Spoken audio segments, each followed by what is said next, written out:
tervist. Ma ei tea, palju kuulda on, aga jõudsin praegu just maailma kõrgema vulkaani otsa. Ohos enda arvult on ikka 6893, kui ma ei eksi, meetrit kõrge. Üks kehva päev oli, 9 tundi tulin siia üles. Kehva on üles mõttes, et hommikul peatelist välja püssin, puiskas.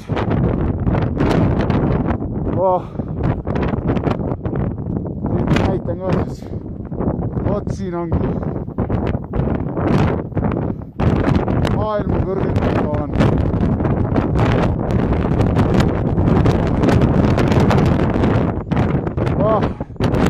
Üheksa tundi üles.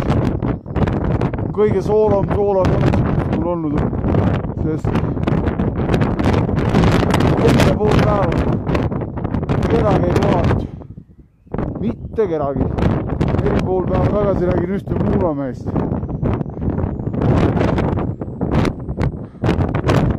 Higeldab.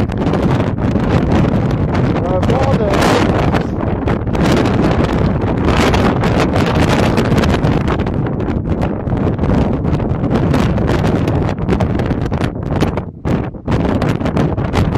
vot nii, kuule, aga ma pean nüüd kiiresti alla tagasi minema.